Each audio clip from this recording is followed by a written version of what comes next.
하나님의 말씀입니다. 오늘 우리에게 주시는 말씀은 신약성경 고린도전서 15장 1절에서 8절 또 35절에서 49절 말씀이 되겠습니다. 이제 하나님의 말씀을 선포합니다. 이 부활절에 주시는 말씀으로 여러분이 큰 하나님의 부활에 동참하고 부활 승리하시는 저와 여러분이 되기를 주님의 이름으로 축복합니다. 하나님의 말씀입니다. 형제들아, 내가 너희에게 전한 복음을 너희에게 알게 하노니 이는 너희가 받은 것이요 또 그 가운데 선 것이라. 너희가 만일 내가 전한 그 말을 굳게 지키고 헛되이 믿지 아니하였으면 그로 말미암아 구원을 받으리라. 내가 받은 것을 먼저 너희에게 전하였노니 이는 성경대로 그리스도께서 우리 죄를 위하여 죽으시고 장사 지낸 바 되었다가 성경대로 사흘 만에 다시 살아나사 게바에게 보이시고 후에 12 제자에게와 그 후에 500여 형제에게 일시에 보이셨나니 그 중에 지금까지 대다수는 살아있고 어떤 사람은 잠들었으며 그 후에 야고보에게 보이셨으며 그 후에 모든 사도에게와 맨 나중에 만삭되지 못하여 난 자 같은 내게도 보이셨느니라. 누가 묻기를 죽은 자들이 어떻게 다시 살아나며 어떠한 몸으로 오느냐 하리니 어리석은 자여, 내가 뿌리는 씨가 죽지 아니하면 살아나지 못하겠고 또 내가 뿌리는 것은 장래의 형체를 뿌리는 것이 아니요 다만 밀이나 다른 것의 알맹이 뿐이로되 하나님이 그 뜻대로 그에게 형체를 주시되 각 종자에게 그 형체를 주시느니라. 육체는 다 같은 육체가 아니니 하나는 사람의 육체요 하나는 짐승의 육체요 하나는 새의 육체요 하나는 물고기의 육체라. 하늘에 속한 형체도 있고 땅에 속한 형체도 있으나 하늘에 속한 것의 영광이 따로 있고 땅에 속한 것의 영광이 따로 있으니 해의 영광이 다르고 달의 영광이 다르며 별의 영광도 다른데 별과 별의 영광이 다르도다. 죽은 자의 부활도 그와 같으니 썩을 것으로 심고 썩지 아니할 것으로 다시 살아나며 욕된 것으로 심고 영광스러운 것으로 다시 살아나며 약한 것으로 심고 강한 것으로 다시 살아나며 육의 몸으로 심고 신령한 몸으로 다시 살아나나니 육의 몸이 있은즉 또 영의 몸도 있느니라. 기록된 바 첫사람 아담은 성령이 되었다 함과 같이 생령이 되었다 함과 같이 마지막 아담은 살려주는 영이 되었나니 그러나 먼저는 신령한 사람이 아니요 육의 사람이요 그 다음에 신령한 사람이라. 첫 사람은 땅에서 났으니 흙에 속한 자이거니와 둘째 사람은 하늘에서 나셨느니라. 무릇 흙에 속한 자들은 저 흙에 속한 자와 같고 무릇 하늘에 속한 자들은 저 하늘에 속한 이와 같으니 우리가 흙에 속한 자의 형상을 입은 것 같이 또한 하늘에 속한 이의 형상을 입으리라. 아멘. 사망 권세를 이기시고 부활하신 주님 찬양합니다. 영광 돌립니다. 그리스도께서 부활하셨으니 우리도 부활할 줄로 믿습니다. 부활의 삶으로 살아가서 이 땅에서 승리하여서 마침내 천국에 이르는 우리들 되게 하여 주시옵소서. 부활하신 주님을 찬양하며 오늘도 영광을 돌리며 그 부활의 승리를 우리가 맛보기를 원하오니 오늘 말씀을 듣는 중에 말씀을 선포하는 중에 우리가 확실한 믿음을 가지고 아버지 사망 권세를 이기고 승리할 수 있는 이 땅에서 복을 받아 누릴 수 있는 우리 삼강의 모든 성도들 되게 하여 주시옵소서. 오늘도 성령 하나님께서 이곳에 와 계시고 하나님 보내신 천사가 이곳에 보내시오니 우리 말씀 중에 예배 중에 거하시는 우리 주님 터치하여 주시어서 우리 문제가 이 성전에서 하나님의 열매를 볼 수 있는 영광을 볼 수 있는 귀한 존전이 되게 하여 주시옵소서. 오늘도 부족한 종을 들어 사용함을 감사하옵고 선포하는 자 아멘으로 화답하는 자 모두가 하나님 영광 돌리고 은혜 받는 복된 시간 되게 하여 주시옵소서. 감사하옵고 예수님의 귀하신 이름으로 기도하옵나이다. 아멘. 옆에서 인사합시다.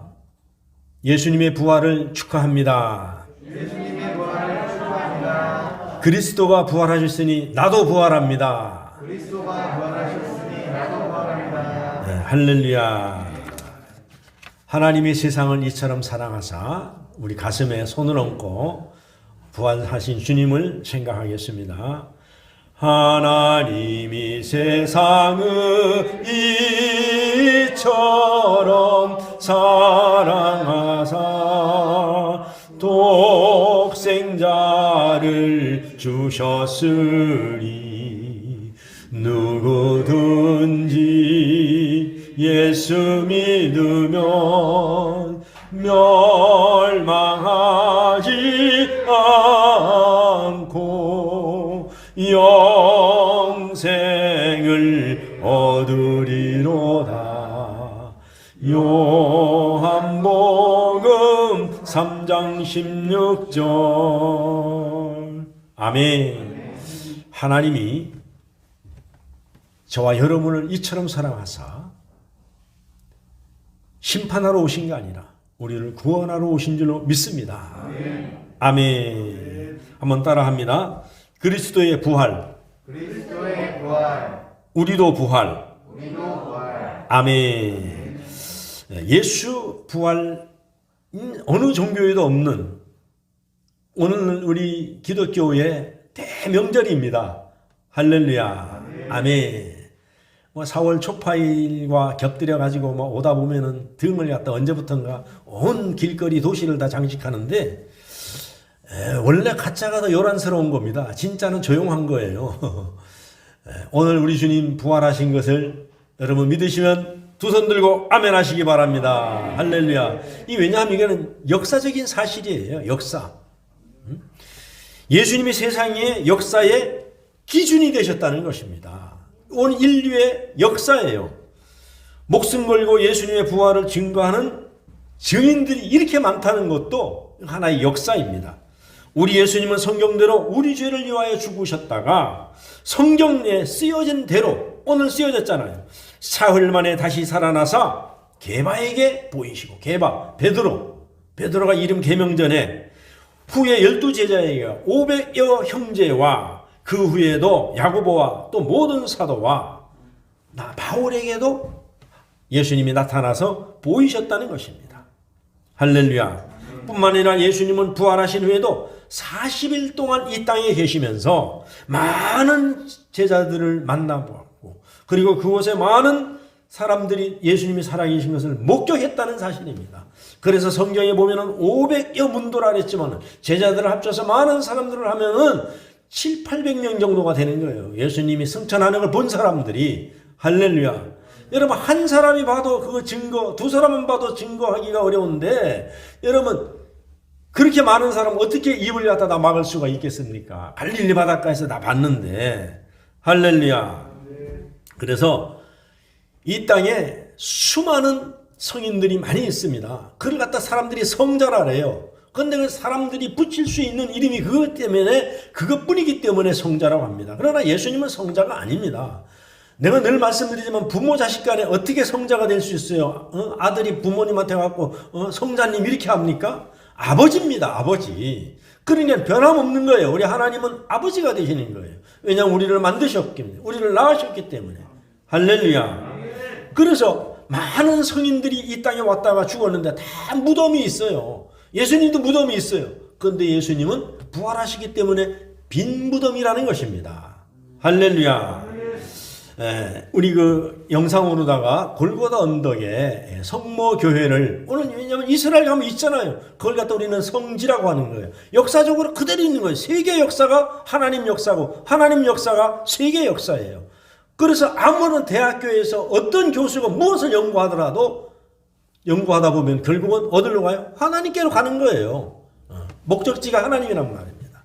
한번 보도록 하겠습니다. 지난번에 우리 연구했던 이 교수님. 십자가를 지고 골고다로 올려졌다고 하는 바로 비아 돌로로서 십자가에 되죠.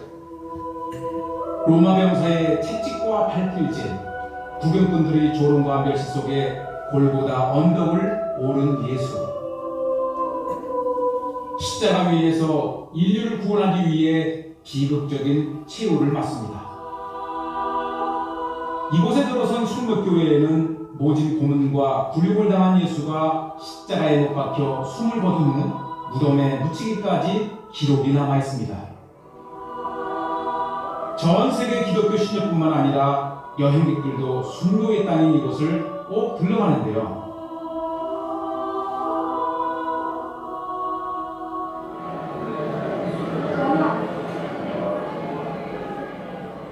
십자가의 길 13번째 지점, 고통 속에 운명한 예수를 십자가에서 끌어내려 영원하고 세마포로 감싼 곳입니다. 기독교 신자들은 인간을 죄와 고통에서 구원하기 위해 피 흘린 예수 그리스도를 기억하며 뜨거운 눈물을 흘리는데요. 교회 안 골고다 언덕으로 올라가면 비극의 현장을 더욱 체험할 수 있습니다. 예수가 두 명의 강도와 함께 십자가형에 처해졌던 장소인데요. 예수님을 달았던 십자가 바로 골고다 가장입니다.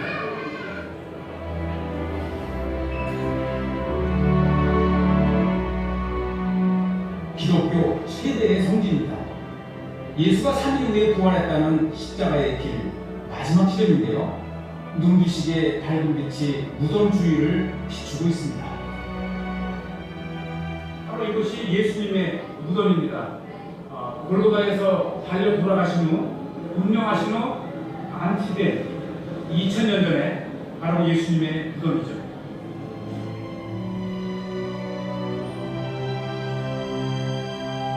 드디어 예수 무덤이 자리한 예배 처소로 들어갑니다.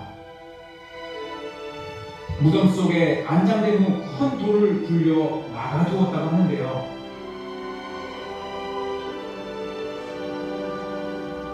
예수님의 빈 무덤입니다.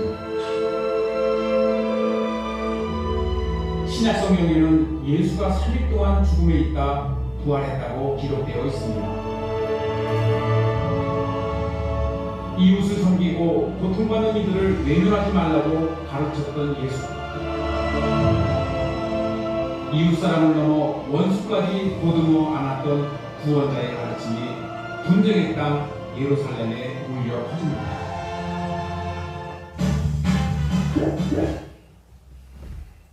예, 다 볼 수는 없지만은 예수님이 아까 누우셨던 거기 빈 무덤입니다. 옛날에는 그 골고다 언덕 산이었었겠죠.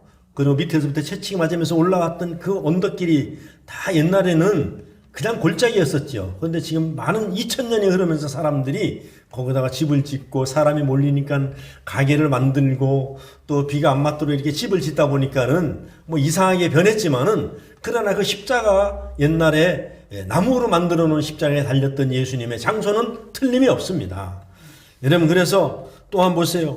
순교는 성도들이 많이 생긴 것을 우리가 보면 순교하는 성도들이 이 땅에 얼마나 많이 생겼습니까? 우리도 120년 전에 이 땅에 예수 그리스도의 이 하나님의 보험을 들고 이 땅에 들어왔던 많은 선교사들이 그들이 이 땅에 발을 들여놓기 전에도 죽었고 목 잘려 죽었고 다 그들이 처형을 당해서 죽은 열매로 말미암아 오늘날에 기독교가 한국에 정착하게 됐어. 저와 여러분들도 그 복음을 듣고 믿었기 때문에 우리도 영원한 하늘나라에 갈 수 있는 놀라운 은혜를 입은 줄로 믿습니다. 여러분 세계에는 우리가 이 땅에 살으니까는 우리가 어렸을 때 보면은 불교가 제일 많은 것 같지만요. 여러분 기독교 인구가 세계에서 제일 많습니다. 우리 한국에는 들어온 지 얼마 안 돼서 그렇지만요. 그래서 우리 가톨릭 신자도 많잖아요. 그러나 같은 다 예수님을 믿고 하나님 믿는 종파들이지만은 교리가 조금씩 틀리기 때문에 해석이 틀리다는 이야기입니다. 그래서 예수님께서 이 땅에 오신 그 많은 그 순교한 사람들 보면은 성경에 히브리서 11장에 이렇게 기록되어 있어요. 믿음으로 유월절에 피를 뿌렸고 믿음으로 홍해를 건넜고 믿음으로 여리고를 무너뜨렸고 믿음으로 라합이 정탐꾼을 숨겨주었고 그리고 더 풍부한 부활을 얻고자 심한 고문도 받았고 조롱과 채찍도 받았고 결박된 것이나 돌로 치는 것, 톱으로 켜는 것, 칼로 죽임을 당하는 것, 궁핍과 환난, 그 다음에 학대 이런 사람들을 갖다가 히브리서 11장에 보면은 세상이 감당치 못할 사람들이라 그랬어요. 그러니까 더 나은 삶을 위해서 이 땅에서 고통받는 것은 아무것도 아니라는 거예요. 왜냐하면 이 땅에 사는 것은 강건하면 7, 80이요. 요즘 100세 시대라고 하지만은 천국 가서 사는 것은 죽음이 없고 영원히 사는 거예요. 영원히 사는 거예요. 그러니까 더 나은 보장을 위해서. 할렐루야. 그래서 여러분 지금 세상 역사는 예수님을 하나님을 중심으로 돌아가는 거예요. 그리고 우리가 주전 주후로 따지잖아요. 주님이 오신 우리가 2022년은 주님이 1년부터 시작해서 22년을 오는 거예요. 그 전에는 하나님이 통치했던 시대입니다. 그래서 그걸 갖다 우리가 BC와 AD로 나누잖아요. 온 세계가 하나님의 영향 아래 살고 있습니다. 그러면서 우리가 느끼지 못하는 거예요. 그래서 세상에 정말로 훌륭한 사람은 많지만은 우리를 위하여서 친히 피 흘려서 십자가에 달려 돌아간 사람은 없다는 얘기입니다.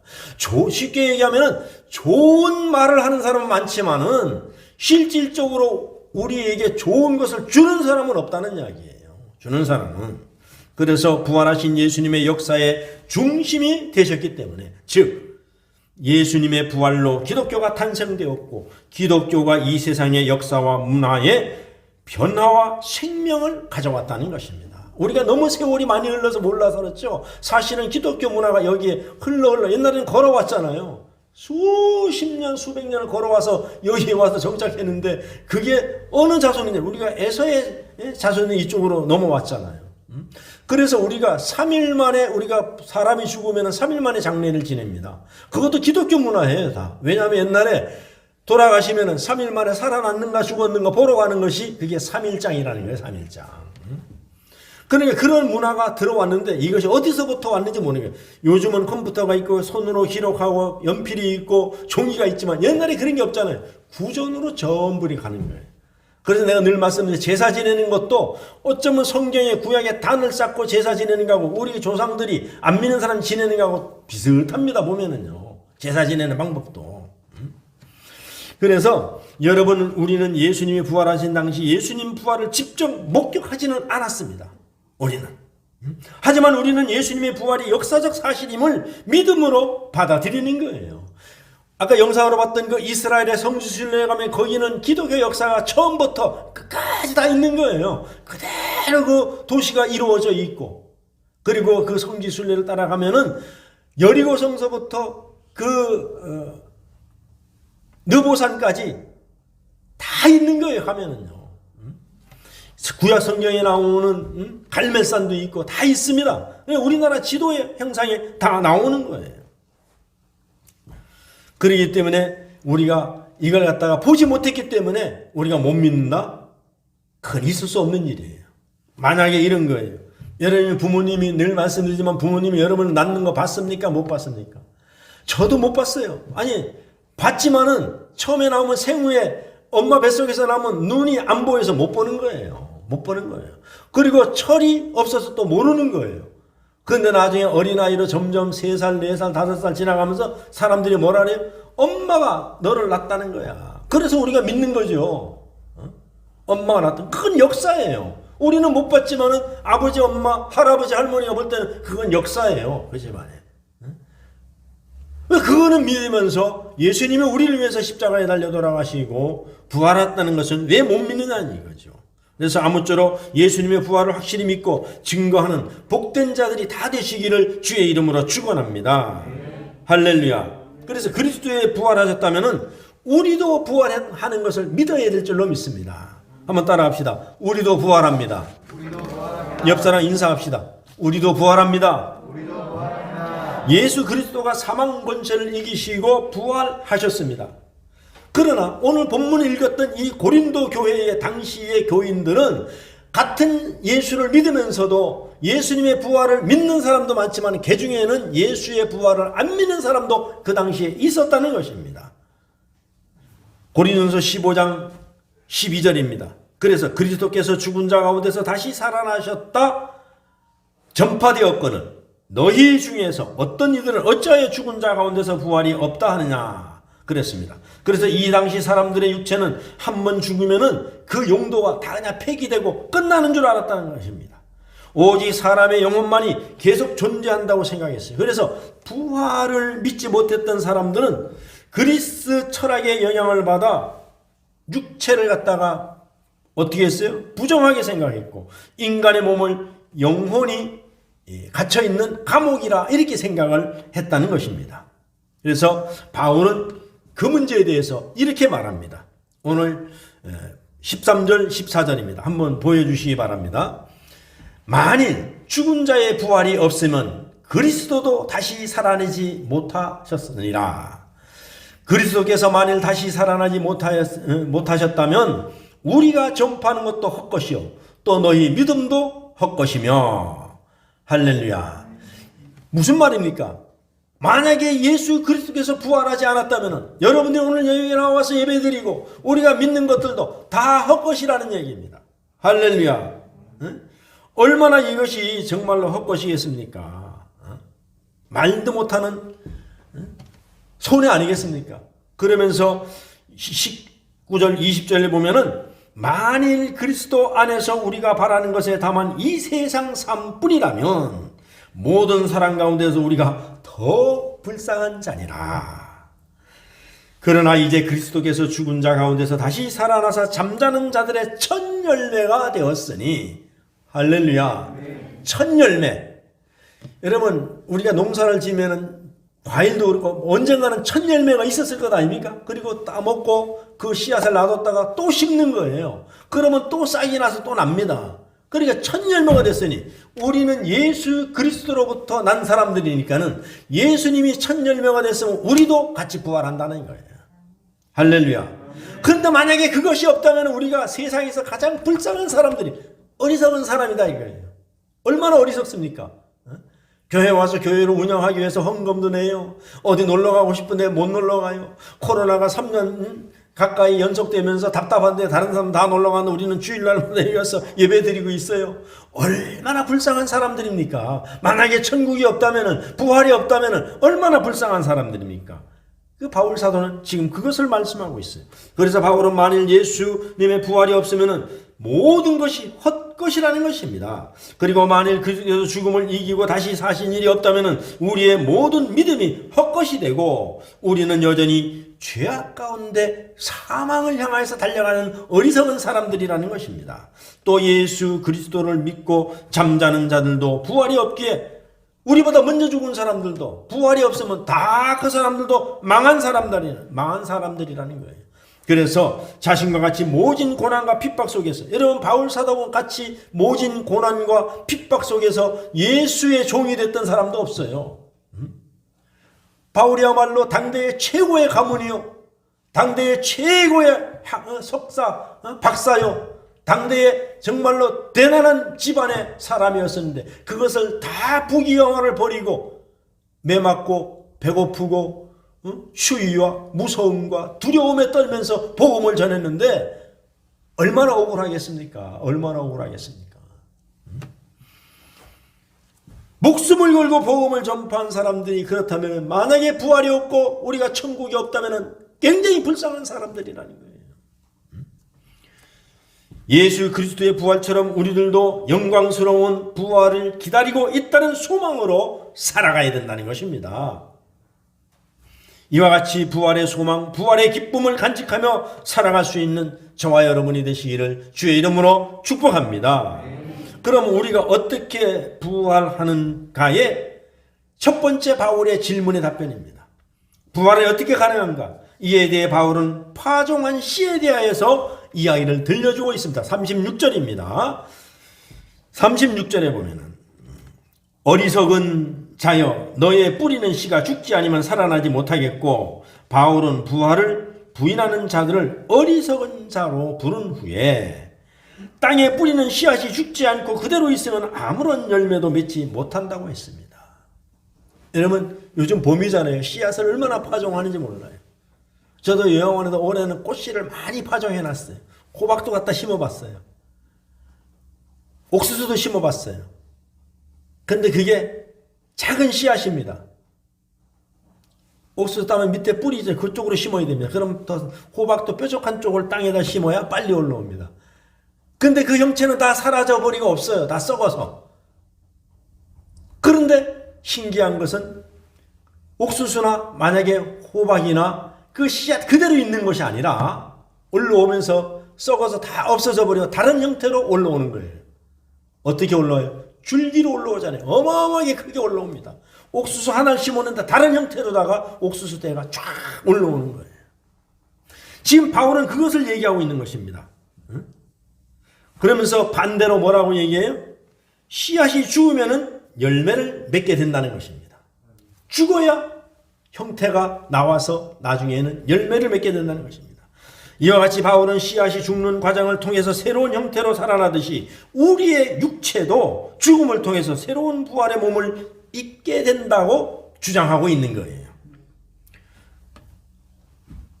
농부가 씨앗을 뿌렸던 그 형태가 완전히 변하듯이, 근데 결국은 종착역은 뭡니까? 다른 모양으로 다 변했지만은 우리가 가을에 가서 보관하는 것도 뭡니까? 맨 씨앗입니다. 다시 모든 형태의 껍질은 다 없애버리고, 그러니까 우리 속에 있는 영이 중요한 것이고 우리 몸은 다 흙으로 다시 들어가 버린다는 거예요.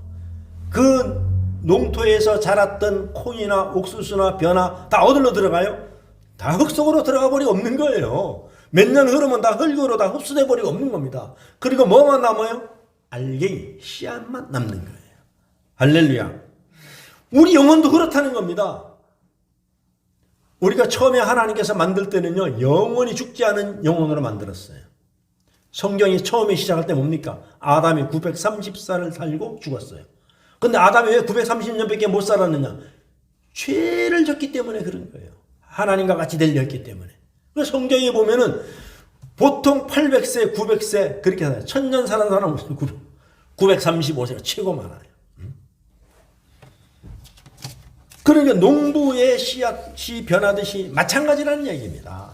그렇게 변한다는 거예요, 부활이. 그래서 세상에서 살아가는 육신의 모습이 씨앗이라면은 우리가 부활했을 때 입은 몸은 현재 이 모습과 다르다는 거예요. 우리가 죽고 나서 우리가 부활할 때는 다른 형태로다가 부활한다는 이야기입니다. 그 내용이 오늘 37절, 38절 말씀입니다. 한번 띄워보실래요? 30분. 한번 같이 한번 읽어보겠습니다. 시작. 또 내가 뿌리는 것은 장래의 형체를 뿌리는 것이 아니요 다만 밀이나 다른 것의 알맹이 뿐이로되 하나님이 그 뜻대로 그에게 형체를 주시되 각 종자에게 그 형체를 주시느니라. 할렐루야. 자, 밀은 요만한 걸 심어요. 근데 그 밀 그대로 있는 것이 아니라 그 형체가 변한다는 얘기예요. 부활하면. 이해가 가십니까? 그가 똑같은 건 아니지만 이해를 시키기 위해서 하늘의 비밀을 땅에다가 하나님 언어로다 우리를 이해시키기가 얼마나 힘들겠어요. 그래서 자연을 통해서 주신 이 성경책은 기록된 하나님의 말씀이고 자연은 뭡니까? 자연의 법칙에 따라서 주신 하나님의 말씀입니다. 그대로 된다는 이야기예요.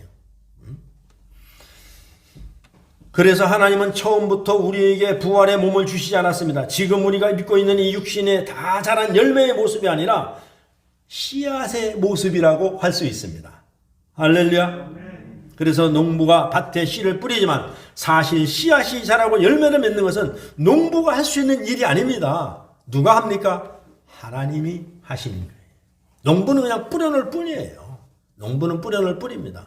그런데 농부가 할 일은 뭡니까? 그 씨앗이 잘 자랄 수 있도록 환경을 만들어주는 거예요. 환경을. 농부가 씨앗을 자라게 한다고 말이 그거를 땅에 묻지 않고 가만 놔두면은 신기하잖아. 절대로 씨앗 그대로 있습니다. 땅에 묻으면은 납니다. 근데 땅에 묻는 것도 온도에 맞춰서 해야 돼요. 봄에 심어야 될 씨앗을 가을에 심으면 안 됩니다. 가을에 심어야 될 씨앗을 봄에 심는다고 되는 것이 아니에요. 온도가 맞아야 됩니다.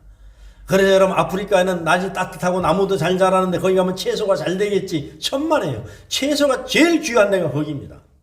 채소가 금값입니다. 우리나라가 채소가 제일 풍족합니다. 더군다나 우리는 농업기술이 발달돼가지고 우리나라의 농업진흥청이 세계에서 1위입니다. 연구를 많이 해가지고요. 얼마나 야채를 많이 기르는 우리나라 야채가 제일 싸지만요. 외국에 나가면 야채, 고기는 마음대로 먹어요. 근데 야채는 돈 주고 먹어야 됩니다. 시킬 때마다. 우리는 거꾸로잖아요. 야채는 마음대로 그냥 시켜서 먹어요. 근데 고기는 돈을 줘야 되는 거예요. 더 시키면. 그래서 여러분 우리 내 젊은이들한테 그러잖아요. 야, 너희들 한국에 살지 말고 외국에 나가서 농사 지어라, 농사. 우리나라의 기술을 가지고 나가서. 캐나다 같은 데 가면 그 추운 지방에 가서 비닐하우스 잘 해놓고 해서 온도 맞춰서 야채 길러내면 떼돈보다 떼돈 벌어. 그리고 아프리카 가가지고 비닐하우스 하지 말고 햇빛 들어오게 해놓고 거기다가 에어컨 틀어놓고 채소 길러라. 온도 맞춰가지고. 떼돈 법니다. 떼돈 벌어. 그러면. 하나님께서 이 만들어 놓은 것이 너무너무 기가 막혀요. 그것을 저는 이렇게 해석을 합니다. 그 온도와 기후가 맞아야 그 싹이 나고 열매를 맺듯이 여러분 우리의 믿음의 온도를 맞춰야만 우리가 천국 가고 우리가 부활할 수 있는 줄로 믿습니다. 그것을 우리가 부활절날 뭘 줍니까? 우리가 계란을 주잖아요. 모든 알은요, 어미닭이 아니면은 모든 비둘기나 새들이 품고 있을 때 어미의 온도를 맞춰야 이게 부활이 되는 거예요. 그와 마찬가지로 우리가 믿음의 온도를 이 땅에서 맞춰야 우리가 부활할 줄로 믿습니다. 이것이 여러분 믿어지시면 두 손 들고 아멘. 할렐루야. 그래서 바울이 해결하고자 하는 두 번째 예상 질문은 뭐냐면 어떤 몸으로 부활할 것인가가 중요한 거예요. 오늘 바울 사도가 얘기하는 것이. 바울이 해결하자는 것은 먼저 바울은 이 세상의 육체를 입고 있는 존재들이 다 같은 종류의 육체를 입고 있는 것이 아니라 사실에 우리가 주목해야 됩니다. 39절에서 40절 말씀입니다. 여기 보면은요, 한번 따라 시작합니다. 시작. 육체는 다 같은 육체가 아니니 하나는 사람의 육체요, 하나는 짐승의 육체요, 하나는 새의 육체요, 하나는 물고기의 육체니라. 할렐루야. 아멘. 그러니까는 육체는 육체다 다 같은 육체가 아니듯이 다 틀리듯이 우리는 사람이기 때문에 다른 육체를 가지고 우리는 부활한다는 이야기예요. 믿어지십니까? 그래서 여러분 40절 말씀입니다. 하늘에 속한 형체도 있고 땅에 속한 형체도 있으나 하늘에 속한 자의 영광이 따로 있고 땅에 속한 자의 영광이 따로 있으니 사람, 짐승, 새, 물고기 육체는 각각 다른 형체를 가지고 있습니다. 바울은 하늘에 속한 형체들, 땅에 속한 형체들이 서로 각각 다른 영광을 가지고 있다고 했습니다. 그래서 41절에 보면은 이렇게 말하고 있어요. 함께 있습니다. 시작. 해와 영광이 다르고 달의 영광이 다르며 별의 영광도 다른데 별과 별의 영광이 다르도다. 할렐루야. 자, 이것이 뭐냐 하면은 우리가 부활을 하면은요, 다 똑같이 이게 부활을 하지만은 하늘에 가면은요, 이 땅에서 우리가 성도의 믿음의 분량에 따라서 해의 부활도 있고, 영광이라는 게, 달의 부활도 있고, 별의 부활도 있고, 별의 부활도 있고, 할렐루야. 정확하게 성경에 그렇게 써놓진 않았지만은 우리가 유추해 보면 그걸 알 수가 있다는 것입니다. 그러면 해의 영광이 뭐냐? 한 가지만 얘기하면 이런 거예요. 해의 영광은 뭐냐 하면은 순교자들. 여러분 예수 그리스도를 위해서 목숨 걸고서 순교했던 사람들. 그러면 우리가 이 땅에서 뜀박질을 해도 1, 2, 3등 상이 다른데 부활을 해서 우리가 천국에 가지만은 거기에 하나님의 영광을 나타낸 멸류관이 다르다는 이야기입니다. 이해 가십니까? 그렇다면 우리가 이왕에 이 땅에 산다면은 해의 영광을 위해서, 해의 부활을 위해서 우리가 살아야 되지 않겠느냐는 얘기입니다. 그래서 우리가 아까도 말씀드렸던 히브리서 11장에 나오는 거기에 사람들, 톱으로 켜고 고초를 당하고 고문을 당해도 그들이 변절하지 않고 죽음을 무릅쓰고 예수를 믿었던 그 사람들. 할렐루야. 그들은 성경에 이렇게 기록되어 더 나은 본향을 위해서 이 땅에서 그 어떤 고난도 다 참고 견뎠다는 것입니다. 할렐루야. 우리나라 얘기하면 손양원 목사 같은 사람들. 어떤 고난이 와도 참잖아요. 그렇다면 우리가 그리스도인으로서 부활절을 맞이해서 어떻게 살아야 되느냐. 한번 따라합니다. 삶의 부활로 삽시다. 삶의 부활로 삽시다. 삶을 부활 정신으로, 부활의 마음으로 이 땅에서 부활의 정신으로 신앙생활을 해야 된다는 이야기입니다. 우리의 삶을 부활 신앙으로 살아야 된다는 이야기입니다. 할렐루야. 우리가 살아있는 삶 속에 부활을 체험시켜 주고 계시기 때문에 그래요. 그 말씀으로 보면 이스라엘 백성들이 하나님 앞에 죄를 져서 바벨론으로 포로로 잡혀가가지고 70년 만에 국가가 회복돼서 예루살렘으로 돌아옵니다. 그 귀환하는데 그 과정을 성경은 예수님의 십자가 지시고 죽으시고 3일 만에 부활한 것과 동일하게 여기고 있습니다.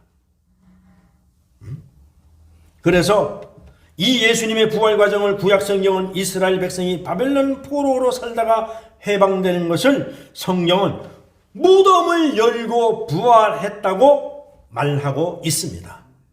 에스겔서 37장 11절에서 13절을 한번 띄워주시기 바랍니다. 한번 같이 읽어보겠습니다. 시작.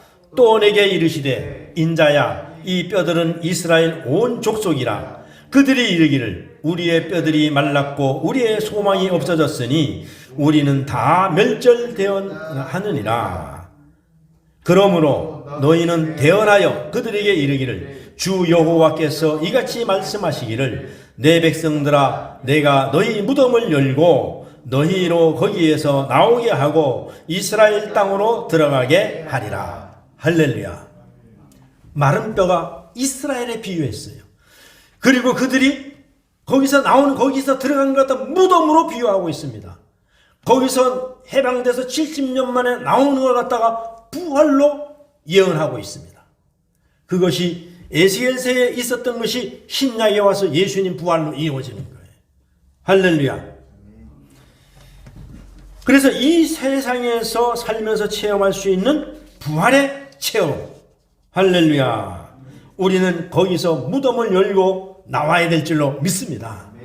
이 땅에 여러분 무덤을 열고 나오는 그런 삶을 체험하시기를 주의 이름으로 축원합니다. 그래서 무덤을 열고 오늘 이 자리가 삶의 부활이 일어나기를 주의 이름으로 축원합니다. 그렇다면 부활은 어떤 과정을 통해서 일어납니까? 예수님이 십자가 지시고 무덤 속에 들어갔다가 그 다음에 부활하셨습니다. 이스라엘 백성들은 살다가 바벨론에서 포로로 살다가 잡혀가서 무덤을 열고 나왔다고 해방되었다고 성경은 오늘 에스겔서에서 말하고 있습니다. 그러니까 주님이 부활하신 것과 이스라엘 백성들이 해방된 것은 부활의 원리가 같다는 것을 지금 말씀하고 있는 거예요. 할렐루야. 그렇다면 저와 여러분도 삶의 부활을 어떻게 체험하고 어떻게 이기고 우리가 어떻게 삶의 부활을 이기고 승리할 수 있느냐는 문제입니다. 그렇다면 우리가 무덤이 생긴 원인을 알아야 됩니다. 무덤의 주범은 뭡니까? 아담입니다. 아담. 아담이 아까도 말씀드렸습니다마는 영원히 살 수 있는데 뱀의 끄임에 빠져가지고 저 선악과를 먹지 말라 했는데 그것을 먹으면 네가 하나님과 같이 눈이 밝아진다 그래서 그걸 꾀임에 빠져서 따먹었단 말입니다. 그러니까 하나님의 섭리를 하나님의 주권을 침범해버린 거예요. 그래서 마지막 아담은 살리는 영입니다. 그래서 마지막 아담과 첫 번째 아담은 이게 비교를 해놓은 겁니다. 대칭되는 거예요. 그래서 오늘 본문 15장 45절에 보면은 기록된 바 첫사람 아담은 생명이 되었다 함과 같이 마지막 아담은 살려주는 영이 되었나니. 이게 뭐냐면은 첫사람 아담은 생명이 됐다는 것은 흙으로 사람을 만들고 생명을 거기다 불어넣었잖아요. 그렇게 사람을 만들었지만은 그래서 우리가 죄를 졌어요. 근데 마지막 아담 예수님의 이름은 한 20가지가 돼요. 하나님의 이름은. 근데 마지막 아담이라는 이름도 있어요. 그 누구냐? 예수님이란 말입니다. 예수님이 오셔서 십자가에 달려 죽으심으로 말미암아 우리를 살리는 역할을 하신 거예요. 좀 이해가 가십니까? 그러니까 대단히 중요한 거예요. 그래서 보세요. 로마서 5장 18절에 19절에 보면은 한 사람이 순종하지 않으므로 많은 사람이 죄 있는 것 같이, 그러니까 한 사람이 불순종함으로 우리가 다 죄인이 돼서 죽을 수밖에 없어요. 그런데 또 보면 한 사람이 순종함으로 말미암아 많은 사람이 의인이 되고. 할렐루야.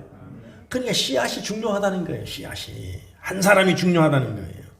아멘. 그래서 사람은 누구나 무덤에 다 들어갑니다. 여기 있는 저나 여러분들도 앞으로 50년 100년 오면 다 무덤에 들어가요. 무덤에 들어갈 수밖에 없어요. 다 죽는다는 이야기입니다. 그런데 보세요.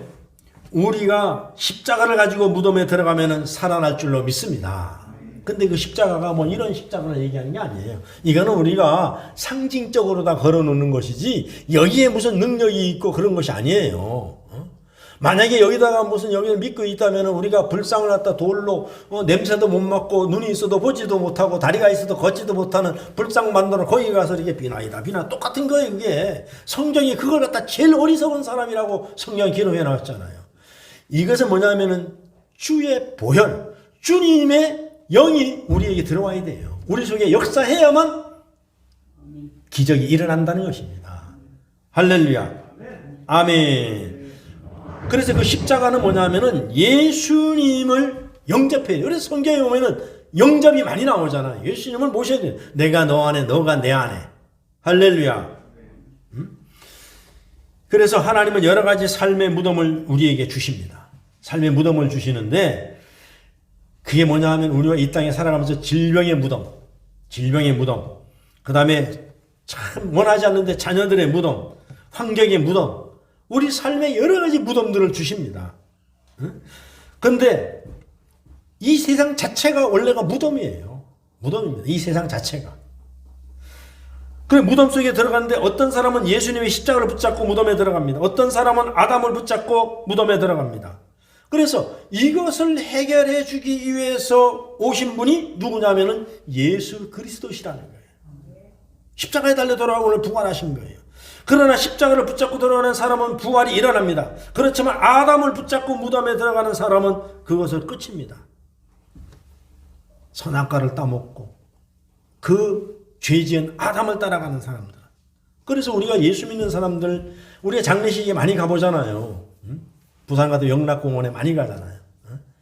그러면 거기 가면은 예수 믿는 사람과 안 믿는 사람이 확연히 차이가 나잖아요. 같은 화장으로 들어가더라도 관에 있잖아요. 관에다가 관뚜껑 닫기 전에 뭐 합니까? 예를 들어서 우리가 인간 세례 같으면 저 같으면은 경주 김씨 본관 해가지고 경주 김씨 누구 지 해갖고 이렇게 쓰잖아요. 그건 아담 따라가는 거 아담. 근데 예수 믿는 사람들은 뭐라 해요? 십자가 하나 딱 그려놓고 뭐라 합니까? 아무개 성도 이렇게 나가잖아요. 거기다가 또 좀 더 잘 믿는 사람은 아무개 집사 이렇게 적어놓잖아요. 가는 길이 틀리는 거예요. 벌써 가는 길이. 우리가 십자가를 붙들고 가야 돼요. 할렐루야. 그것이 부활입니다. 그래서 우리 스스로가 이 무덤에서 나올 수 없습니다. 우리 스스로가 부활할 수가 없어요. 마태복음 28장 1절에서 5절을 한번 보겠습니다. 한번 같이 읽어보겠습니다. 마태복음 28장 1절에서 5절. 그래서 그럼 세상의 무덤을 어떻게 우리가 나올 수 있습니까? 우리가 질병과 환난과 우리의 삶 속에서 우리 자녀들의 이런 우리의 인생의 이런 무덤 속에서 우리가 어떻게 나올 수 있느냐 이겁니다. 우리 스스로가 나올 수 없어요. 왜냐하면 무덤에 이스라엘 무덤은 앞에 큰 돌이 막혀져 있기 때문에 그래요. 할렐루야. 돌이 막혀져 있기 때문에. 근데 그 돌은 누가 굴려줘야 되느냐? 사람이 굴릴 수 없어요. 하나님이 와서 그것을 굴러내주셔야 될 줄로 믿습니다. 그래야 우리가 나올 수 있어요. 그래서 질병이라는 무덤 속에, 우리 고난이라는 무덤 속에, 환난이라는 무덤 속에, 시험이라는 무덤 속에 돌이 꽉 놓여 있잖아요.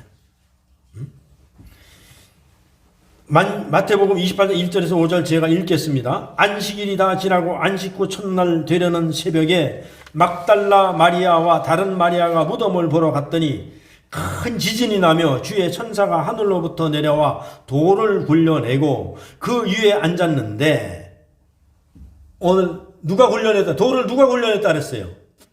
하나님의 천사가 와서 굴려내줬다 그랬어요. 3절에 보면 그 형상이 번개같고 그 옷은 눈같이 희건을 지키던 자들이 그를 무서워하며 떨며 죽은 사람과 같이 되었더라. 그러니까 그 무덤을 지키던 사람들이 혼비백산이 된 거예요. 그냥 놀래가지고. 5절에 보면 천사가 여자들에게 말하여 이르되 너희는 무서워하지 말라. 십자가에 못 박히신 예수와 너희가 찾는 줄을 내가 아노라. 할렐루야. 자, 2절에 보니까는 돌을 누가 굴려줬어요? 하나님의 천사가 와서 돌을 굴려내줬어요. 5절에 보니까는 무엇이 예수님을 살렸어요? 너희가 십자가에 못 박히신 예수. 할렐루야. 우리를 이 땅에서 돌을 굴려줄 사람은 우리 주 예수 그리스도, 십자가에 못 박혀 죽으신 예수뿐인 줄로 믿습니다. 아멘. 그래서 이 땅을 떠나서 우리가 보면은 부활 후에 들어갈 곳도 천국이고 우리가 가야 될 곳도 천국이지만은, 그러면은 이 돌을 굴려내는 작업이 뭐냐 하면은요, 모든 것을 주님의 주권에 맡기는 것입니다. 주님의 섭리에 맡기는 거예요. 할렐루야. 그러니까 우리가 질병이 왜 왔는가? 왜 어려움이 왔는가? 왜 고난이 왔는가? 욥기서 보면 이래. 욥이 고난을 당할 때 친구들이 와서 이래. 까닭없이 막 그런 일이 있겠느냐? 네가 뭔가 하나님 앞에 죄를 졌겠지. 맞는 말입니다. 맞는 말이에요. 하나님은요, 절대로 그냥 지나가는 법이 없습니다. 반드시 그 대가를 찾습니다. 그렇기 때문에 모든 돌을 굴려내줄 분은 예수님 뿐이라는 거예요. 그래서 우리가 예수 잘 믿는 사람들도 다 주님 뜻대로 살기로 했네, 주님 뜻대로 살기로 했네 하지만은 다 내 고집대로 사는 거예요. 내 생각대로, 내 경험대로 살다가 우리는 망하는 거예요. 그래서 주님께 모든 것을 맡겨야 됩니다. 그래서 우리가 사업을 하더라도, 자녀를 교육하더라도 하나님께 기도하고 물어보고 기다려야 되는데, 우리는 눈에 보이는 것이 없으니까 기다리다가 지쳐서 우리 마음대로 해버려서 그렇게 해서 실패한 적이 있어도 한두 번이 아니에요. 주님은 기다리라고 하는데 우리는 못 기다리라고 하는 거예요.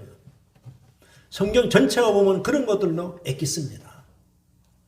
그래서 우리가 이 땅에서 삶에서 부활에 승리할 수 있는 일은 모든 것을 주님의 주권에 맡기는 거예요. 주님의 명령에. 그래서 그걸 갖다가 한마디로 많은 사람이 뭐라 해요? 순종이라고 해요. 그래서 하나님께 순종해, 주의 종들에게 순종해, 그럼 복 받아, 막 그렇게만 가르치니까는 사람들이 그냥 막연히 잘 모르는 거예요.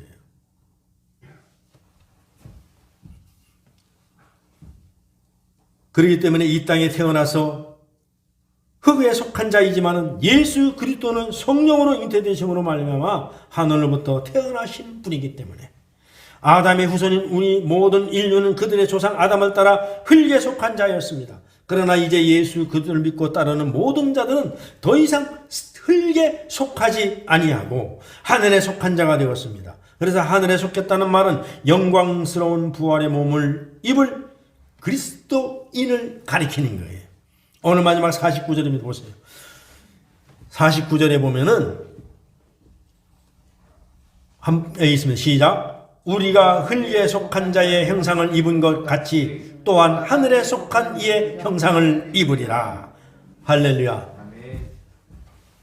아까도 말씀드렸습니다.